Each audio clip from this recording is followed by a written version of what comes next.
Muy bien, soy el licenciado Raúl N. Izquierdo Jara. Estamos acá nuevamente para trabajar nuestro curso de historia.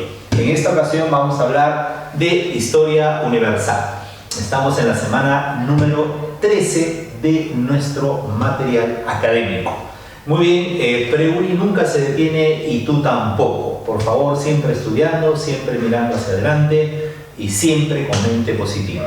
Muy bien, el día de hoy vamos a trabajar nuestro tema o nuestros temas, porque en realidad son varios temas, que son los siguientes. Vamos a hablar de lo que es las ideologías del siglo XIX, que ha venido varias veces en examen de admisión, hasta lo que viene a ser la Primera Guerra Mundial.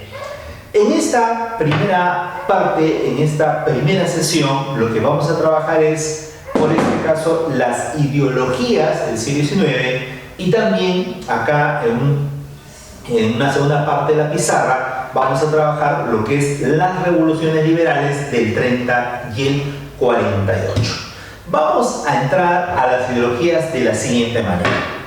Miren, las ideologías, ¿qué cosas son en forma general?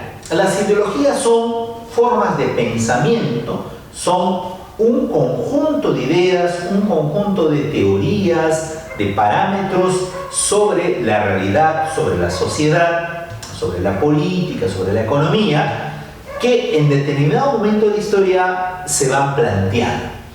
En otras palabras, en cada etapa de la historia o en las etapas de la historia, en especial las etapas de la historia ya modernas, contemporáneas, van surgiendo un conjunto de ideas, de movimientos ideológicos a raíz de los cambios económicos sociales que se van dando. Por ejemplo, nosotros hemos hablado en la etapa del capitalismo mercantil, cuando en la Edad Moderna iba desarrollándose este nuevo modelo económico, o incluso regresando al feudalismo, también siempre hablamos de un parámetro de ideas que dominaban una época. Por ejemplo, en el mundo feudal había ideas que dominaban en esa época, que era la escolástica, o era esta cuestión del pensamiento teocéntrico. Más adelante, ya como el mundo capitalista, empiezan a surgir nuevas ideas, como el caso del humanismo y el renacimiento. Y más adelante, en el capitalismo industrial, o también ya en la era de las revoluciones burguesas, se desarrolla un pensamiento llamado la Ilustración. Y más adelante, conforme va avanzando también el modelo capitalista en el sistema económico social, va también surgiendo otras ideas, ¿no? Como el liberalismo. Sin embargo, a raíz de que las contradicciones o la fuerte lucha o la fuerte explotación que había de este modelo capitalista industrial, entrando al imperialismo ya, que ejercía sobre la masa obrera o sobre diversos sectores sociales, fue generando otras formas de pensamiento, como el nacionalismo, como el socialismo, como el anarquismo y otras. O sea, quiere decir, en pocas palabras, que las ideologías no surgen de la nada. Las ideas, los pensamientos surgen de una realidad que está en constante movimiento. Entonces, en ese sentido, las ideologías del siglo XIX nacen en un contexto en el cual hay mucho movimiento, hay mucha pugna, hay muchos cambios. Y es el siglo XIX. ¿Y qué está pasando en el siglo XIX? Se está desarrollando, en especial a partir de la mitad hacia adelante, la segunda revolución industrial, y a finales de este siglo, el nacimiento del imperialismo. Quiere decir un capitalismo que crece enormemente y se expande a nivel mundial, pero a su vez también se expande sin derechos sociales, con 12, 14 horas de trabajo, se expande pues avasallando las costumbres tradicionales, y eso va trastocando, ¿no?, las cuestiones políticas, sociales, económicas, y va a generar esta forma de pensar de cómo deberían ser las sociedades o cómo debería ser la conducta del hombre y su organización. Entonces, eso es claro. Estas ideologías son respuesta a esos cambios políticos, a esos cambios económicos, sociales del siglo XIX, vinculados al desarrollo de la segunda revolución industrial y del nacimiento del imperialismo. Eso hay que tenerlo claro. Y ligado también a este fenómeno, ¿no?, de los movimientos liberales, el movimiento de la burguesía a nivel mundial y del movimiento obrero. Veamos. Entonces, ¿cuáles son esas ideologías más importantes? Tenemos el liberalismo, el conservadurismo, el nacionalismo, el anarquismo y el socialismo. Hay otras también, pero son las principales. Vamos a empezar con el liberalismo. El liberalismo, nosotros sabemos que el padre en el aspecto económico es Adam Smith, pero acá vamos más por el enfoque más político-social. Ya por ese lado vamos a ir. Entonces, en este caso, uno de los grandes representantes del liberalismo, pero en el plano político y en el siglo XIX, porque Smith en el siglo XVIII, sería, por ejemplo, Adolfo Tyers, que tiene una innumerable cantidad de obras donde él profundiza esta cuestión del pensamiento liberal, de la teoría liberal en el campo político-social, y en Europa va a ser uno de los más importantes. Él es de Francia.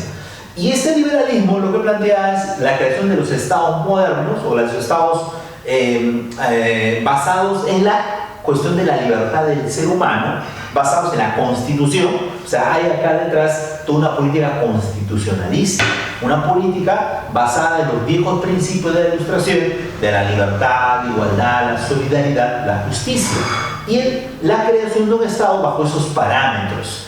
Además, también propugna bastante en el campo económico algo que venía ya del siglo XVIII, que es el libre cambismo, es decir, la oferta y la demanda, la propiedad privada, entre otros elementos. Ahora, son ideas interesantes en ese contexto, por supuesto. Es interesante la idea de respetar la libertad del individuo, la libertad de pensamiento, etcétera, etcétera.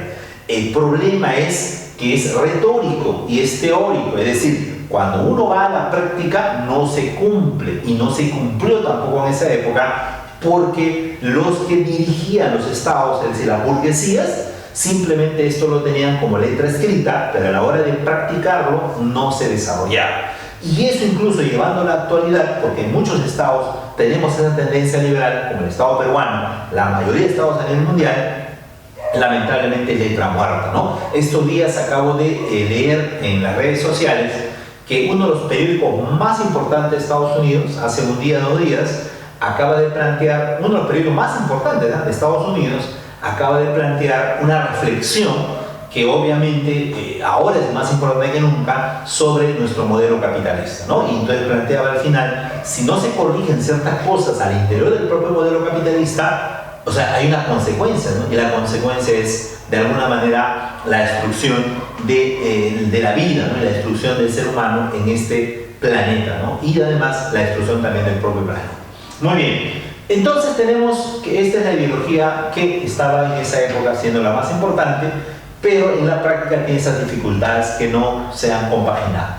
El conservadurismo fue una ideología que pereció en el tiempo, que fue una especie de resistencia o una especie de no, digamos, acomodarse a los nuevos cambios, y fue una reacción de los últimos sectores, digamos, conservadores, cerrados, de los que están vinculados a las viejas formas de vida económica y social, que eran las noblezas, que todavía en esta época hay. Entonces, detrás de estas ideologías estarán personas ligadas a esas formas de vida de lo que viene a ser, en este caso, de las noblezas de tendencias feudales, ¿no? O sea, de las antiguas formas de organización del absolutismo. Entonces, muchos de estos teóricos y defensores de este modelo son aquellos que están ligados a la antigua forma de vida más feudales. ¿Y quién tenemos acá? Por ejemplo, aquí a Metternich, que es un diplomático, es el canciller de Austria, que tiene esta tendencia a defender que lo absolutista o el antiguo régimen no desaparezca. Ahora, en última instancia, como vieron que no podían restablecer el antiguo régimen al 100%, plantearon la idea que al menos pues en la combinación con el modelo liberal todavía se mantengan ciertos parámetros de poder de parte de estos antiguos nobles. Entonces, ellos planteaban regresar al modelo antiguo, ¿no? Al modelo antiguo régimen, donde la Iglesia Católica y la nobleza tenía el poder mayoritario o el control de todo el poder. Ahora, esto es defender entonces el modelo absolutista. No lo pudieron hacer al 100%, al final tuvieron que ceder y tuvieron que hacer alianzas bajo modelos de monarquías constitucionales que fueron implantándose en diferentes partes de Europa, ¿no? En el propio Austria, en el propio, en diferentes países, ¿no? En la propia Rusia, en varios países fueron esos modelos un poco instituyéndose, ¿no? En la propia Prusia, en Inglaterra, en varios lugares. Aunque poco a poco después ya fue un poco ganando el liberalismo, pero fue un modelo. De ahí que, por ejemplo, Marx, en uno de sus libros, en el Manifiesto Comunista, planteaba un fantasma recorre Europa, ¿no? O sea, como que quería resurgir esos viejos modelos absolutistas. El caso del nacionalismo es una ideología que se va a dar en diferentes países, en Rusia, en varios sitios, pero es en Italia donde más fuerza toma, a raíz de que Italia era un conjunto de reinos disgregados y se buscaba la unidad de toda Italia bajo ciertos parámetros. Mazzini es uno de los principales impulsores de esta ideología, que planteaba que debería haber una especie de unidad entre diferentes poblaciones, desde el ángulo geográfico, del ángulo histórico, del ángulo del idioma, de la cultura y de otros parámetros, ¿no? De la raza, lo étnico y varios aspectos. Ahora, tiene lógica, por supuesto, ¿no? Esa idea de formar una especie de unidad, de un parámetro de criterio de unidad bajo estos elementos, es interesante, tiene lógica. Sin embargo, es bueno reflexionar acá que también detrás había todo un movimiento burgués, es decir, o todo un interés burgués. ¿Por qué? Porque es la burguesía la principal interesada en esto para poder tener el control poblacional de una masa extensa en una geografía determinada, para poder implementar su negocio, su dominio, su producción, su oferta y demanda. Entonces, en pocas palabras, el nacionalismo es una construcción desde la burguesía, utilizada desde la burguesía con un fin económico. Ahora, lo cual no significa que desde otro ángulo pueda ser bueno, por supuesto, bajo la lógica de unir criterios, idiomas, etc., puede tener buen sentido. El problema es que si está dirigido por este grupo de intereses de la burguesía, siempre terminarán siendo, ese nacionalismo siempre termina siendo manoseado. Y eso hasta el día de hoy se da, y eso se va a ver expresado de mayor fuerza en los movimientos de la Primera Guerra Mundial, la Segunda Guerra Mundial, y más adelante también manoseada por el fascismo, ¿no? En el caso de Alemania, y también el fascismo en Italia, y también el fascismo alemán llamado nazismo, y en otros países como Japón y en muchos lugares. Incluso en nuestro país, ¿no? Se usa bastante este nacionalismo burgués, un poco, ¿no? Como herramienta. Se ha utilizado en la guerra de Guano Salitre y hasta ahora se utiliza como un mecanismo de control de la población, ¿no? De un poco de utilización, de manipulación ideológica de la población. Vamos a ver el anarquismo. En el caso del anarquismo, es una ideología como respuesta también a esas contradicciones entre la burguesía y su forma de dominación capitalista hacia los sectores, pues, obreros, hacia los sectores campesinos, sectores intelectuales, juveniles. Entonces, el anarquismo es una respuesta a las insatisfacciones y a los problemas que está trayendo o acarreando el capitalismo, especialmente industrial. Entonces, en esa lógica es revolucionaria, pero es una actitud un poco tosca, un poco apresurada, un poco improvisada. Entonces, los anarquistas son muy extremistas, se van a un extremo muy radical. Ahora, y eso también es peligroso. Bakunin es uno de sus grandes representantes y planteaba él que en Rusia, debemos eliminar toda forma de poder. O sea, no debe haber poder ejecutivo, legislativo, no debe haber iglesia, no debe haber autoridad, o sea, no debe haber nadie que mande, una horizontalidad. Pero es un poco utópico, o sea, es como un sueño. O sea, no puedes tú implantar ese régimen, esa forma de organización de la noche a la mañana. O sea, es imposible, porque siempre tiene que haber, pues, reglas, tiene que haber también responsabilidad, ¿no? O sea, la horizontalidad se da, pero en función, obviamente, de límites y reglas. Pero ellos plantean una horizontalidad de destrucción de todas las bases de organización del poder en el mundo capitalista. Y ellos planteaban entonces la eliminación de todo tipo de poder y planteaban que luego la organización que va a existir es la autogestión, que las personas, en base a su desarrollo del conocimiento, van a ser suficientemente capaces para cada uno tener la autogestión en base a ciertas comunidades de una manera horizontal. Suena interesante, pero es, repito, muy utópico, muy a priorístico y muy prematuro para un cambio de una sociedad, y además es retórico nada más. ¿Ya? Ahora, el socialismo. El socialismo de Carlos Marx y de Engels tiene primero que enfocarse de la siguiente manera. El socialismo también en su existencia tiene dos momentos: un socialismo utópico y un socialismo científico. El que yo le voy a mencionar acá, está en la pizarra, es el socialismo científico o el socialismo ya más desarrollado. Pero voy a comentar brevemente sobre el socialismo utópico. El socialismo utópico, que nace a comienzos del siglo XIX o las primeras décadas, entrada a los mediados, es un socialismo que planteaba y tiene como defensores, por ejemplo, a Charles Fourier en Francia y también a Saint-Simon en el caso de Inglaterra y en el caso de Estados Unidos a Owen. Estos señores, ¿qué planteaban? Planteaban la diferencia con el científico. ¿Cuál es? Que para ellos buscar un mundo más justo, un mundo más igualitario, donde haya igualdad, donde de alguna manera se rompa esas grandes desigualdades fuertes del capitalismo, parte por buscar una conciliación entre la burguesía y los obreros. Es decir, ellos negaban la lucha de clases como el elemento para el cambio en la sociedad. O sea, ellos planteaban que el cambio en la sociedad va a partir a raíz de buscar un equilibrio entre la burguesía y los obreros. ¿Y cuál sería el medio para llegar a eso? Sería la educación, sería el conocimiento, sería la cuestión política, es decir, sería un conjunto de concientización, ¿no? A través de los parámetros del socialismo. Pero eso es utópico porque es un sueño. O sea, partir de la lógica que de una manera armoniosa se pueda dar eso, ojo, que no es imposible, pero es algo pues muy soñador y no se ha cumplido y ni se cumplió en esa época, ¿no? Entonces, eso quiero que quede claro. O sea, los utópicos negaban la lucha de clases y planteaban que buscar una sociedad mejor va a partir de la educación, de la conciencia y de la unidad entre la burguesía y el movimiento obrero y el movimiento popular. Ahora, ¿qué dicen los socialistas científicos?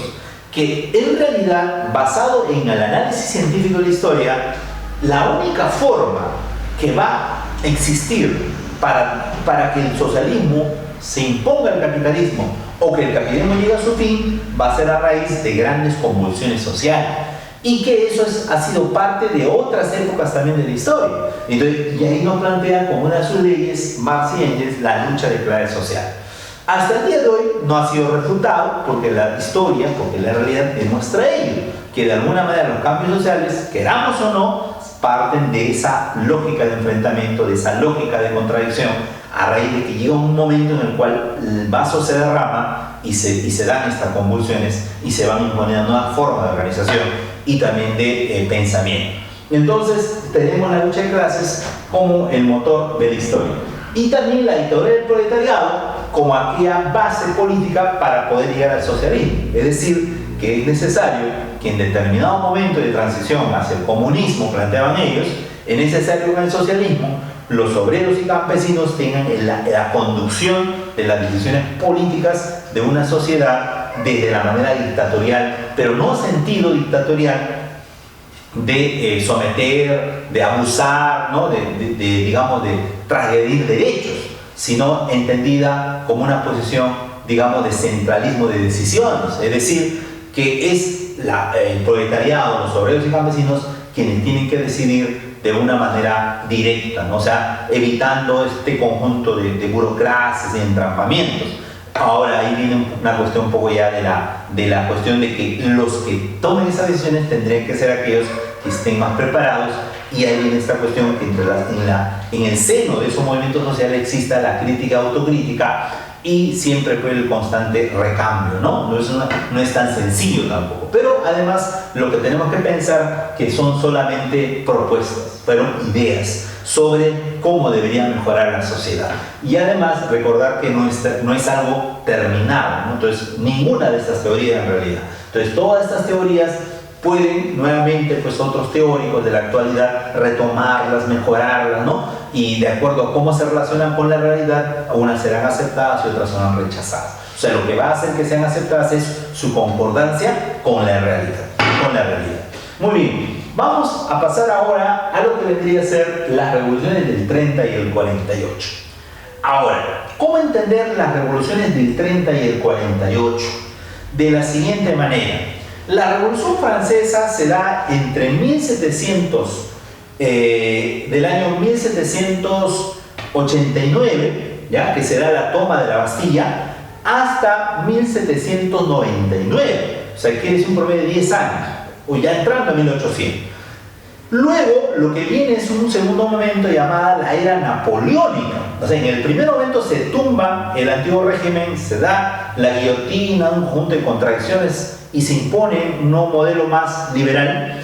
Sin embargo, cuando entra Napoleón debería mantener y continuar ese modelo liberal, pero Napoleón se desvía políticamente por un lado dictatorial, por un lado promonárquico, combinado con elementos liberales.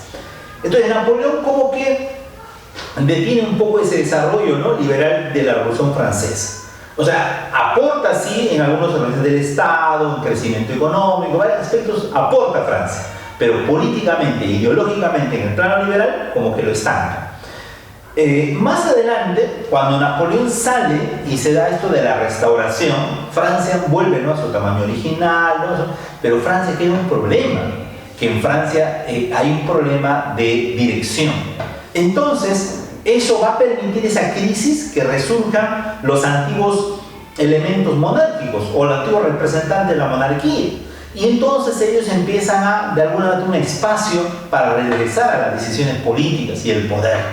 Y es así que el pueblo de Francia, al ver que de alguna manera ha habido un cierto fracaso de los liberales, le da cierta confianza a estos antiguos nobles ligados al antiguo régimen.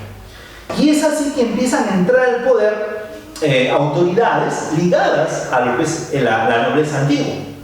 Así entra, por ejemplo, Luis XVIII, que viene a ser, ¿no?, pariente directo de la familia de Luis XVI. Entonces Luis XVIII de los Borbones entra, pero Luis XVIII también empieza, ¿no?, a caer en una posición promonárquica, en posiciones, y va a ser derrocado porque la población va a protestar y va a ser, va a ser obligado a abdicar, y va a abdicar a favor de su hermano, Carlos X, allá por 1820. Entonces Carlos X va a empezar a gobernar bajo la figura de presidente, pero lamentablemente él luego pues acapara un poder demasiado, ¿no?, dictatorial, y se vuelve prácticamente un promonárquico, ¿no?, o un antiguo monárquico. Entonces, la Revolución de 1830 es una reacción a esa realidad de Carlos X de haberse convertido en una especie de antiguo rey, o una especie de un rey como Luis XVI. Entonces, eso es. Entonces, estas dos revoluciones son respuestas a esa lógica de que determinadas autoridades elegidas bajo parámetros más monárquicos constitucionales se fueron por un lado más vertical, por un lado más absolutista. El primero es contra Carlos X y el segundo contra Luis Felipe I. Entonces, ¿cuáles son las causas fundamentales de la Revolución de 1830 de tendencia liberal de la población contra este rey? Sería la siguiente. Primero, contra las ordenanzas de Saint-Cloud. ¿Qué son las ordenanzas de Saint-Cloud? Son un conjunto de reglas o de planteamientos de Carlos X, en el cual se estaban prohibiendo la libertad de imprenta. O sea, tú no podías imprimir cualquier libro o de repente algún documento si no había previamente una revisión. O sea, se te está juzgando tu pensamiento, se está vigilando lo que tú escribes, no hay una libertad, o sea, hay un retroceso en la cuestión liberal. Además, también se restringe la libertad de opinión. O sea, las personas no podían opinar así nomás, por así, había mucha persecución contra aquellos que tenían ideas pues, de cambios. Entonces, hay una lógica de mucha persecución. Entonces, la población, los obreros, intelectuales, jóvenes, ¿no?, van a tomar esto como una afrenta, como una cuestión muy radical, y se van a levantar y van a formar las barricadas, también conocidas como las 3 jornadas gloriosas de julio, porque va a ser el 26, 27 y 28 de julio, que son 3 días de lucha en el cual se enfrentan las autoridades y logran de alguna manera presionar tanto que al final logran derrocar a Carlos X. Entonces las consecuencias van a ser que se derroca a Carlos X y va a entrar al poder Luis Felipe I de Orleans, otra familia. que se le va a calificar con el apelativo del rey burgués. ¿Por qué? Porque era de la familia noble, o sea, provenía de la nobleza, pero en sus discursos siempre planteaba una idea liberal, o sea, de tendencia burguesa, o sea, eran ideas modernas. Pero cuando llegó al poder también le ganó el lado más monárquico y se fue por ese lado. Entonces entra el señor Luis Felipe de 1830 al 48, 18 años, pero poco a poco él también cae en esta suerte de posición muy radical del lado monárquico.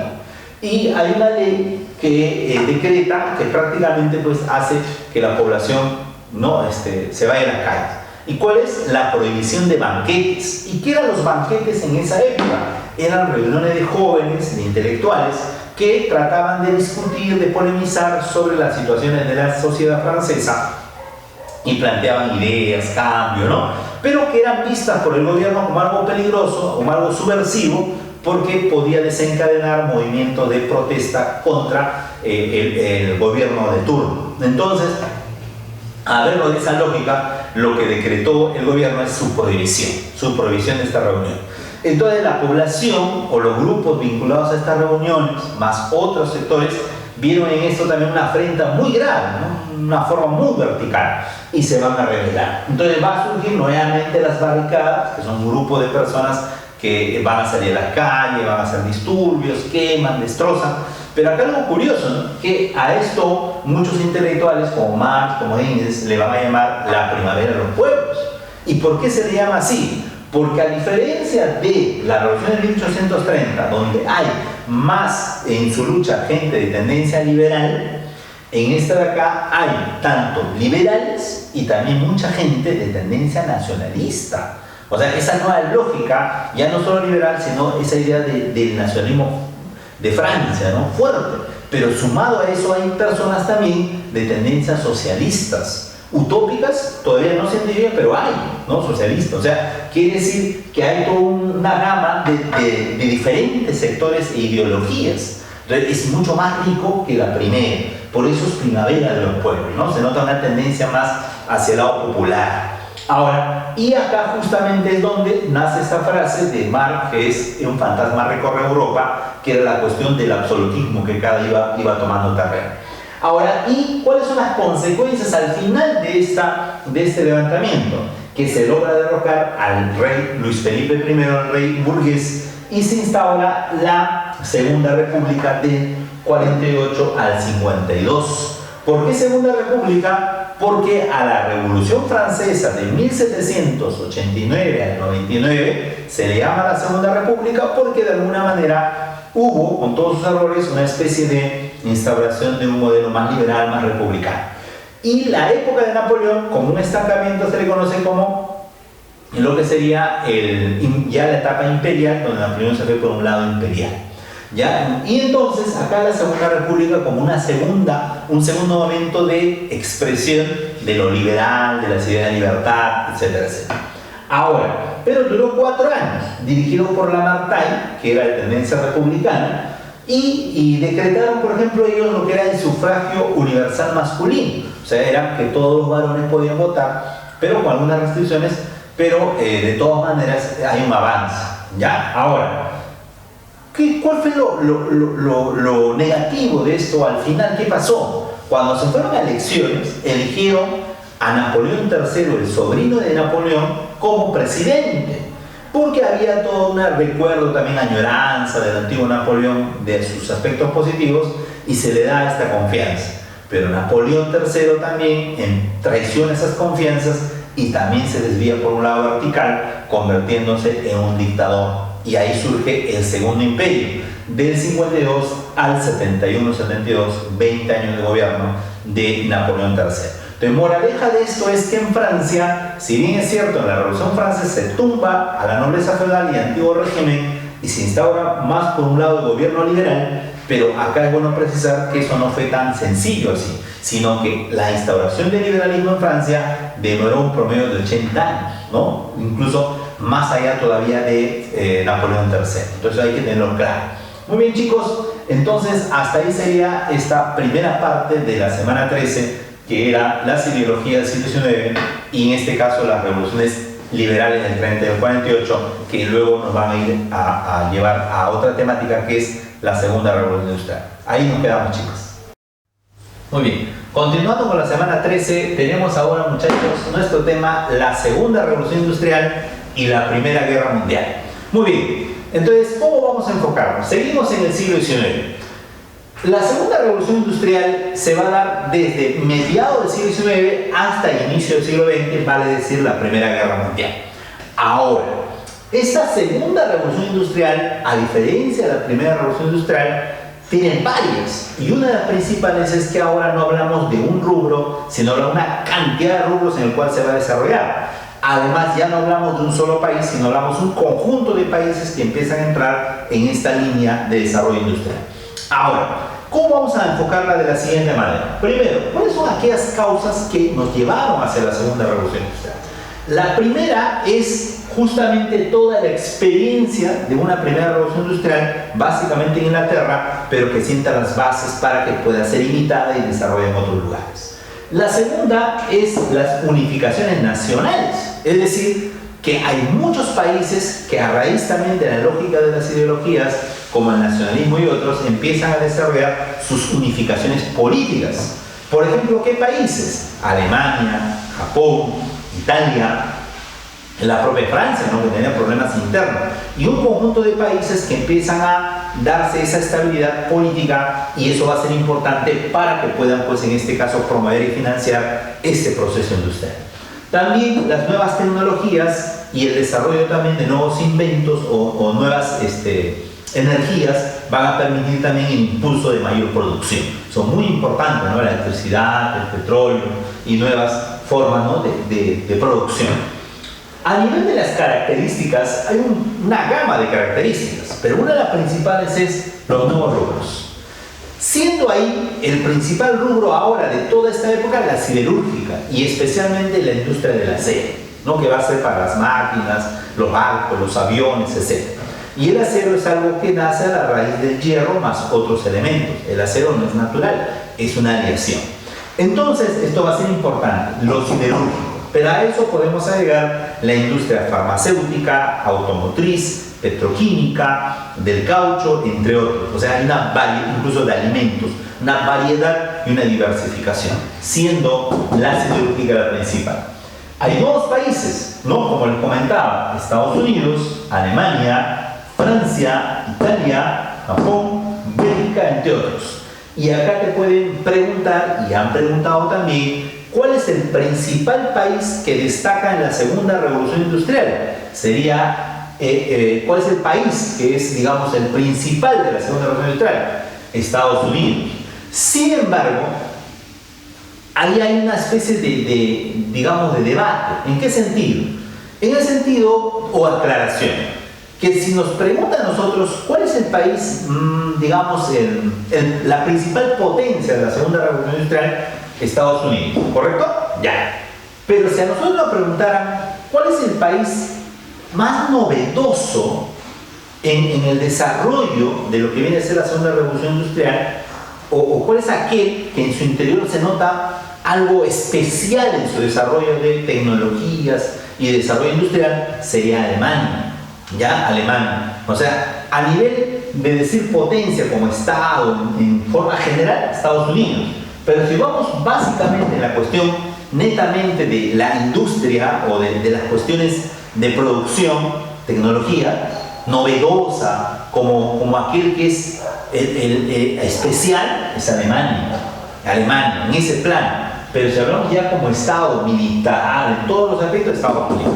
Ahora, y acá otra aclaración, eso no significa que Estados Unidos sea la principal potencia del mundo, sino es la principal en la segunda revolución industrial.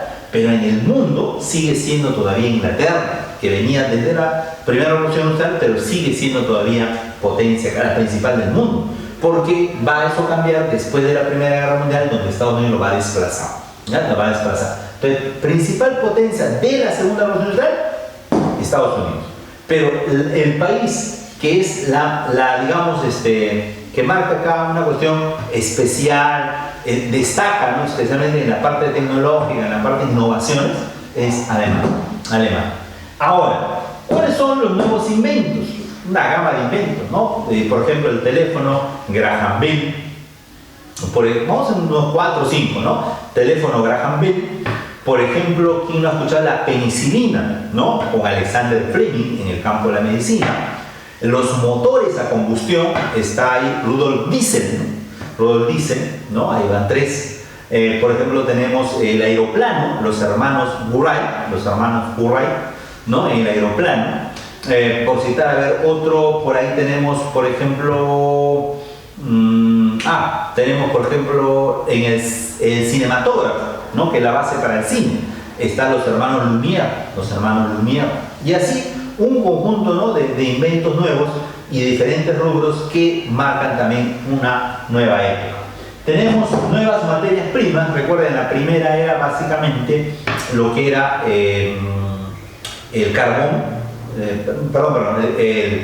era lo que era, por ejemplo, tenemos el guano y salitre, que era importante en la primera revolución industrial, ligado también ahí el hierro que era importante, y la lana y el algodón, o en el orden inverso, que primero sería lana y algodón, hierro y lo que era guano, ¿no? Y luego salitre. Pero en la segunda revolución industrial, ¿qué tenemos? Tenemos acá, por ejemplo, ya una mayor gama de minerales, desde oro, plata, zinc, cobre, hierro, o sea, una gran cantidad de minerales, que es la base, ¿no? Y también el caucho, ¿no? Que entra acá de una manera muy fuerte para la industria de neumáticos, ¿no? De neumáticos. Ahora, y acá de repente faltaría las energías, ¿no? Que no hemos colocado quizás por el espacio, que son básicamente, recuerden, la primera era el vapor y el carbón, y en la segunda va a ser la electricidad y el petróleo. Y ahí también había una pregunta, ¿no? ¿Cuál es la la energía más importante de la segunda? Sería la electricidad. Pero es el petróleo el más antiguo en usarse. Muy bien. ¿Qué consecuencias nos va a traer al futuro la segunda revolución industrial? El desarrollo del imperialismo. ¿Por qué? Porque al haber varios países empieza una competencia y empieza una lucha por dominar mercados y colonias, ¿no? Y justamente hablando de eso, acá en el imperialismo va a haber una etapa en la cual se va a desarrollar, por ejemplo, en 1885, lo que se va a llamar, en este caso, la Conferencia de Berlín, donde los países empiezan a repartir el África de una manera escalada, ¿no? Entonces, aunque debemos precisar que los primeros países imperialistas, en términos capitalistas, o lo más fuerte van a ser Inglaterra con la era victoriana, y el caso de Francia, que mencionamos antes con el señor Napoleón III, ¿no?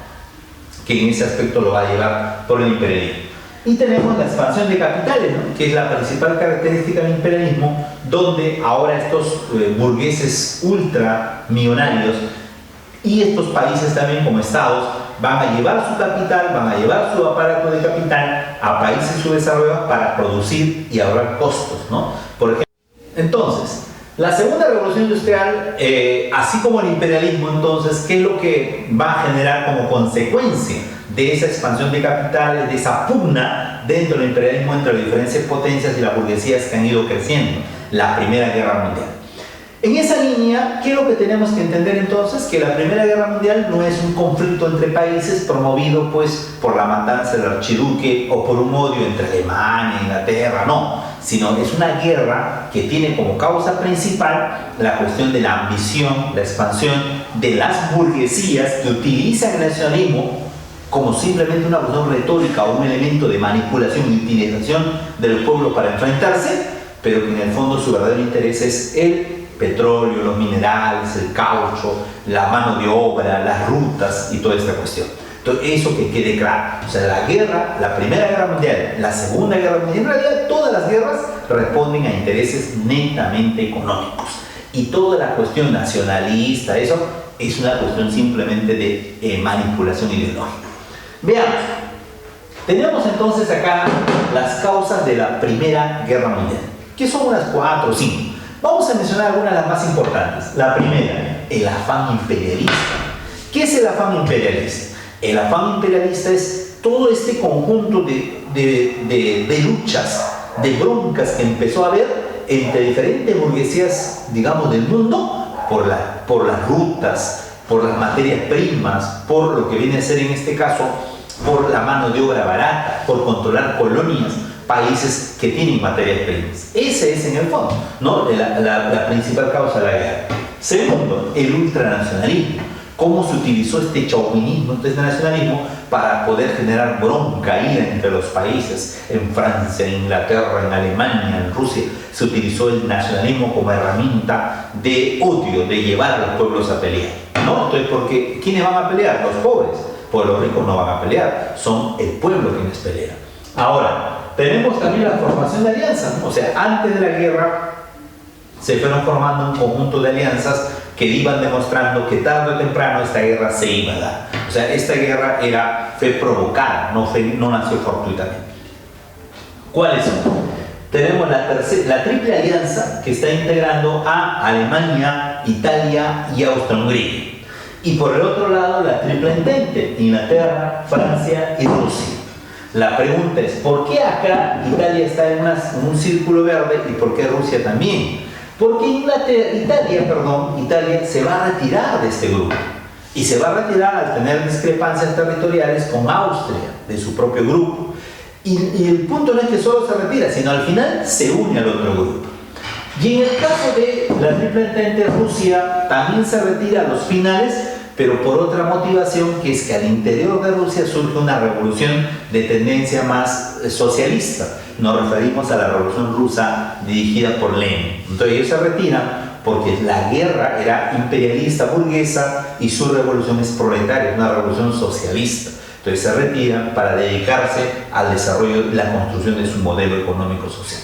Muy bien, ahora, estas alianzas que están acá, cuando empieza la guerra, o sea, esto ha durado los primeros 6-8 meses, pero luego ya el segundo año de la guerra ya no se puede usar y no se usa el término triple alianza y triple entente. ¿Por qué? Porque van a ir variando, tanto algunos que se retiran y otros que van a ingresar. Por ejemplo, la triple alianza ya en la guerra, o sea, después del primer año, se le va a llamar potencias centrales, porque se va a unir ahí Turquía, Bulgaria, entre otros países, y se va a ir Italia. Y en el caso de la triple entente también va a variar de nombre y se le va a llamar aliados, porque va a haber nuevos países como Serbia, se le une Estados Unidos, ¿ya? Y el propio Italia, que también se le une, ¿no? Es importante esta aclaración. Ahora, aparte de esto, hay otra causa como el movimiento obrero. ¿Qué quiere decir eso? Que la Primera Guerra Mundial también tiene o como un objetivo, como una causa, el hecho que se buscaba a través de esta guerra aplastar todo tipo de foco de revolución por el lado socialista. Es decir, que la Primera Guerra Mundial trata de poner en segundo plano el tema del obrero y poner en primer plano el tema del nacionalismo. Entonces, eso también es clave. Podríamos aumentar acá, verbalmente lo voy a decir, anoten ahí, la cuestión del problema fronterizo entre dos países, que es conocido como el problema de Alsacia y Lorena, que venía de la época de la guerra franco-prusiana, donde Prusia le había quitado a Francia dos provincias llamadas Alsacia y Lorena. Entonces hay un revanchismo nacionalista acá por querer recuperar esos territorios, ¿no? Es importante también acá. Antecedentes. Tenemos acá algo importante. La Primera Guerra Mundial, hay libros que tú lo vas a encontrar con el título de la Gran Guerra. Y tiene lógica. ¿Por qué? Porque antes que estalle la Primera Guerra, todas las guerras que había, hubo un conjunto de guerras menores que duraban meses, 3 meses, un par de meses, ¿no? Y algunos quizá más. Entonces, cuando estaba iniciándose la Primera Guerra Mundial, la comunidad internacional pensaba, esta es una guerra más de las que han habido, ¿no? Y no pensaron que iba a ser una guerra de larga duración. Por eso, cuando pasó 1 año, 2 años, no, esto es una gran guerra, en comparación a las guerras menores que hubo antes. ¿Cómo se llama el contexto general o el parámetro general de antecedente? La paz armada, entre 1870 a 1914. Una aparente paz, una aparente calma, pero en el fondo en realidad había una gran carrera armamentista y se iba preparando todo rumbo a esta guerra. Entonces, esto es una aparente calma, pero en el fondo se están preparando. ¿Y cuáles son esos ejemplos de esos pequeños conflictos? La guerra franco-prusiana, allá por 1871, entre Francia y Prusia, que recién estaba en formación, a ser el Estado de Alemania, donde Prusia le va a ganar y le va a quitar el territorio de Alsacia y Lorena. Un duro golpe para Francia.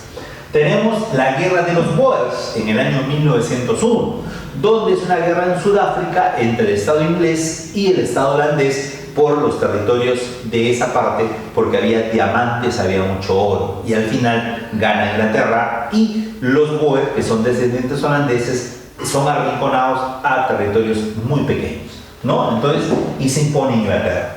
Tenemos la primera y segunda crisis marroquí, que como el nombre mismo lo dice, es una crisis, ¿no? Especie de movimiento de barcos, roces, ¿no? Pero no termina siendo una guerra, que fue en la zona de Marruecos por la disputa de puertos comerciales y lugares estratégicos entre Alemania y Francia, ¿no? Que al final terminó diluyéndose.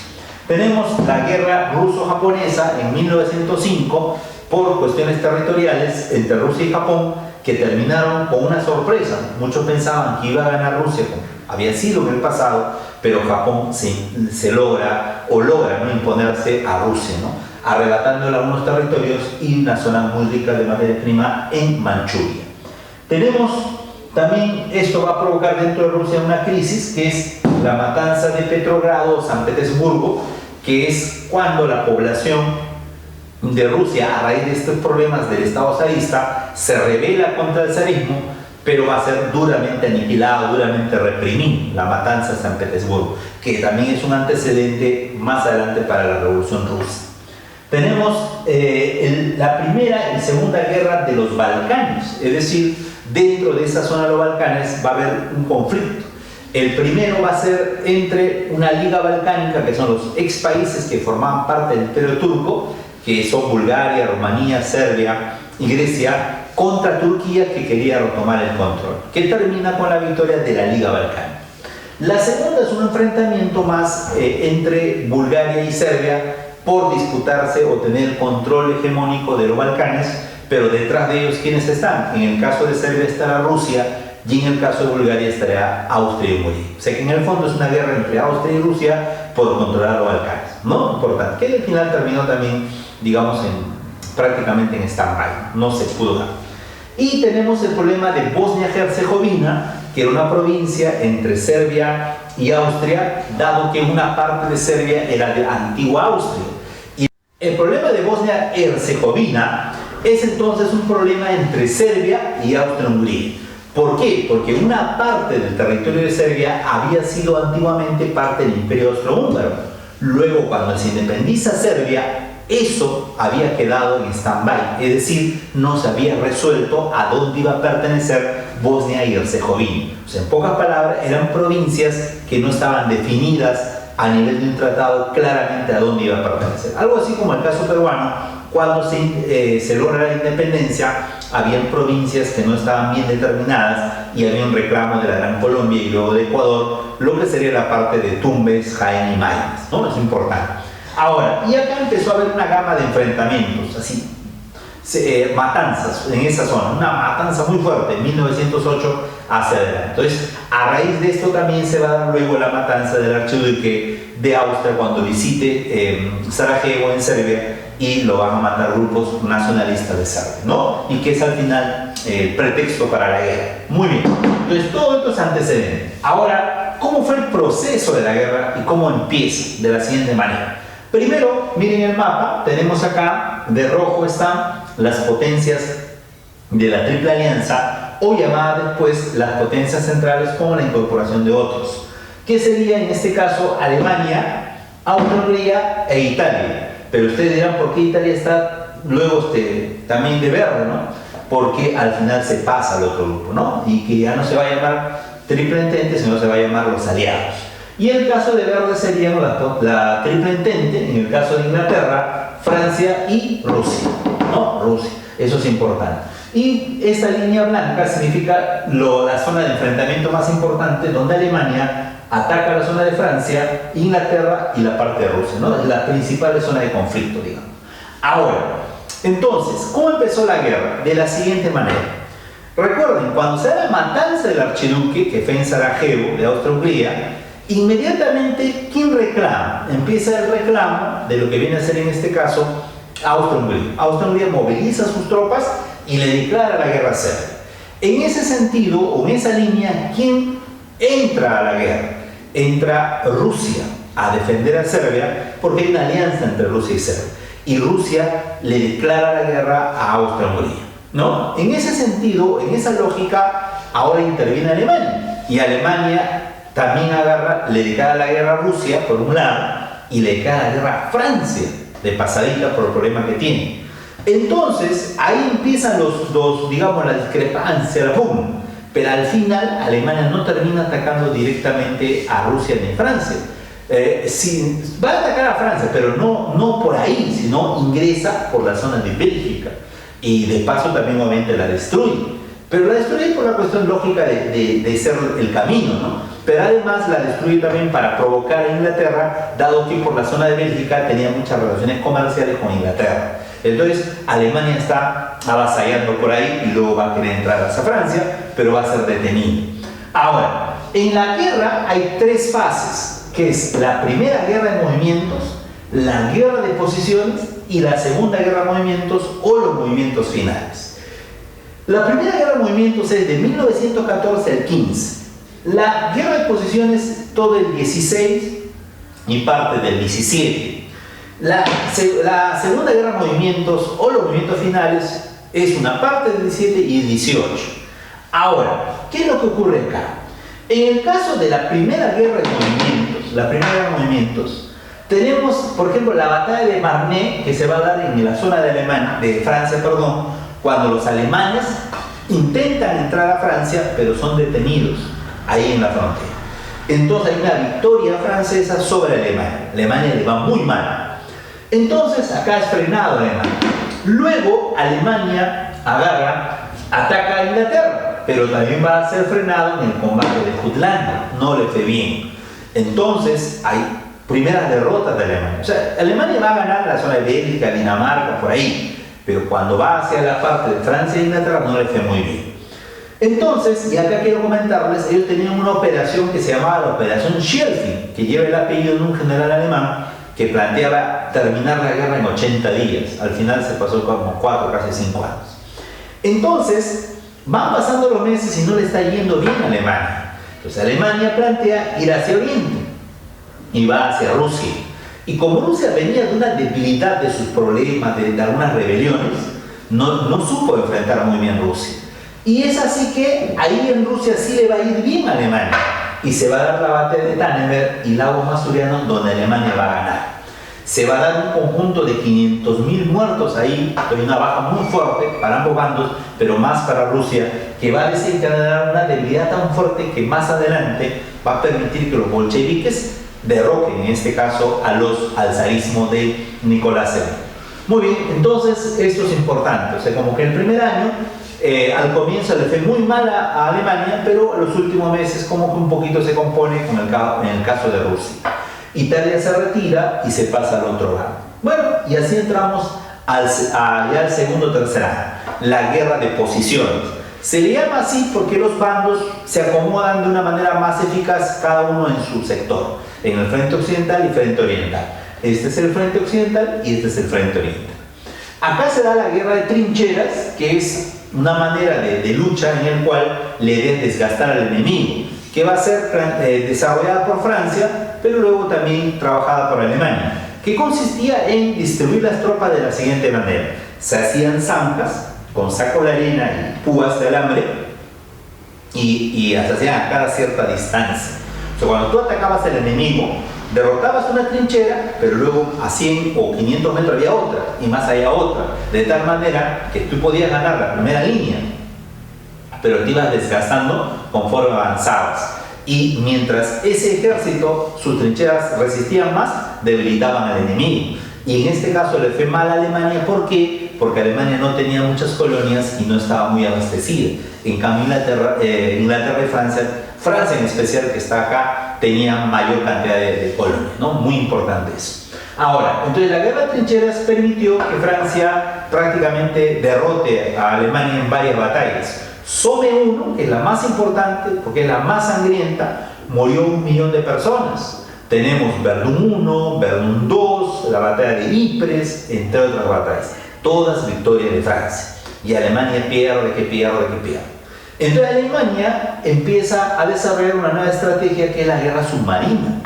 Es decir, atacar todo tipo de embarcación que pretenda comercializar, especialmente con Inglaterra, porque es uno de los más fuertes. Entonces, toda esta zona marítima, que luego se propagó a otras áreas del mar también. Entonces, en esa lógica, se van a hundir barcos como el Lusitania, un barco importante donde había tripulación norteamericana yendo hacia la zona de Inglaterra. Y eso va a ser tomado meses después como un pretexto por parte de Estados Unidos para ingresar a la guerra, ¿no? Sumado a eso también hay un telegrama, Zimmermann, donde se descubre que Alemania estaba tratando de darle apoyo a México para que México siga en una guerra, porque estamos en el contexto también de la Revolución Mexicana hacia Estados Unidos. Entonces, todo eso es tomado como pretexto para Estados Unidos ingresar a la guerra. Pero nosotros sabemos que el verdadero objetivo cuál era, que Estados Unidos quiere aprovechar esta coyuntura para imponerse como una potencia la más importante del mundo, pero además para salvaguardar sus intereses, porque en plena guerra los banqueros norteamericanos o la burguesía norteamericana le estaba prestando dinero a los diferentes países de Europa. Y si fracasaban, especialmente Inglaterra, ellos podían perder muchos millones, ¿no? Entonces es un interés económico también y aprovechar las consecuencias. Muy bien. Otro barco hundido muy importante es el barco Lorton. El barco Lorton, bueno, es importante en el sentido vinculado al Perú, ¿no? El barco, y también que demuestra que no solamente fue pues uno o dos barcos, sino una cantidad de barcos en diferentes lugares. El barco Lorton, un barco peruano que estaba navegando las tierras, o el mar, perdón, de esa zona, el mar del norte, Báltico, yendo hacia la parte de Inglaterra, y va a ser hundido por los submarinos alemanes. Y cuando el Perú se entera de eso, Perú le envía una carta rompiendo relación diplomática, ¿no? Y que algunos profesores, libros, pues a veces lo hacen de un poco de ironía y plantean que Perú le cae a la guerra alemana, ¿no? Pero que no es tanto así, pero sí hay un rompimiento diplomático. Y eso se va a dar durante el gobierno de José Pardo Barrera en su segundo gobierno. Ahora, ¿qué más? En esta guerra de posiciones también, en esos años, hay que recordar que se da la Revolución Rusa en el 17, con Vladimir Ilich Ulyanov, primero con los mencheviques y luego ya con los bolcheviques en el mes de octubre. Y eso más adelante va a ser importante porque en la guerra de movimientos, acá hay algo que no anoté muy vinculado a eso, es cuando los rusos se retiran, ¿no? Se retiran. Y eso también es un duro golpe para el bando de los aliados, ¿no? Rusia se retira, hace una alianza con Alemania, un tratado que se llama el Tratado Brest-Litovsk, donde Lenin dice una frase muy importante: en la vida hay veces en que hay que dar un paso atrás para dar dos pasos hacia adelante, para consolidar su Estado socialista. Entonces, Perú tuvo que ceder algunos territorios hacia el bando de Alemania, ¿no? Letonia, Estonia, Lituania, Finlandia, entre otros. Tuvo que ceder territorios, ¿no? Importante. Ahora, y ahí se va a dar la última batalla, que es la batalla de Marne, la segunda batalla, donde los alemanes son derrotados definitivamente, y sumado a un problema interno de Alemania, que es el movimiento espartaquista, que eran grupos de tendencia socialista dentro de Alemania, que estaban a punto de tomar el poder, dirigidos por Rosa Luxemburgo. La burguesía alemana decide rendirse rápidamente porque hay un temor que en Alemania pueda triunfar los sectores socialistas. Entonces firman el armisticio de Compiègne, que es una rendición, pero no es un tratado definitivo, es simplemente un cese al fuego. Y más adelante, como consecuencia, firman el Tratado de Versalles, que tiene un conjunto de parámetros, principalmente como que se controla la parte militar, la parte de las armas, y la parte territorial también de Alemania, ¿no? Una sanción económica, militar, territorial, pero que quiero acá decir que no se cumplió. Y no se cumplió solo porque Alemania no le dio la gana, sino porque se lo permitieron las propias burguesías de Inglaterra, Francia, Estados Unidos, con el objetivo de provocar la Segunda Guerra Mundial para aplastar el desarrollo de los movimientos socialistas. Muy bien, ¿y cuáles son las consecuencias, aparte del Tratado de Versalles, de esta Primera Guerra Mundial? El surgimiento de la SDN, o la Liga de Naciones, la Sociedad de Naciones, una especie de organismo supranacional que buscaba la paz, buscaba regular la convivencia mundial y estaba, estaba conectada a un conjunto de temas como por ejemplo el mar y otros temas, ¿no? La paz mundial y todo.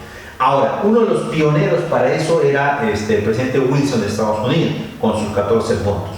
Pero no se cumplió al final por los propios intereses burgueses y también por el crecimiento del movimiento obrero y socialista y por el temor a ese crecimiento, y se buscó luego pues aplastarlo, ¿no? Los nuevos países, por ejemplo, tenemos países como Yugoslavia, que va a ser un país que se va a formar en la zona de lo que es antigua Austria-Hungría, como un tapón también para el crecimiento de otros países, ¿no? Digamos, o otras experiencias ideológicas, ¿no? Yugoslavia van a ser ahí. También Checoslovaquia van a ser Austria separado, Hungría por otro lado separado. Entonces eso va a ser importante en esa zona. También es el fin de las últimas monarquías. En Alemania no va a haber monarquía, en Rusia desaparece, ¿no? En Alemania, en Turquía, también en Alemania, en Turquía, en Rusia, desaparecen en Austria-Hungría estas últimas monarquías. Y también dos nuevas potencias que van a ser en este caso Estados Unidos y Japón, como las principales potencias. Además, surge también una nueva ideología con el tiempo que va a ser el fascismo, que va a ir naciendo poco a poco para controlar en este caso el desarrollo de lo que viene a ser el movimiento obrero, ¿no? Entonces, son algunas de las consecuencias más importantes de la Primera Guerra Mundial, y terminamos con una consecuencia también, que es que a partir de la Primera Guerra Mundial, la potencia que va a dominar el mundo se va a llamar Estados Unidos. Y surge dentro de Estados Unidos la Bella Época, o los años dorados, o los famosos años 20, ¿no? Que luego va a desencadenarse en el crash del 29 con una crisis muy grande a raíz de una utilización muy desordenada de la economía y un despilfarro total.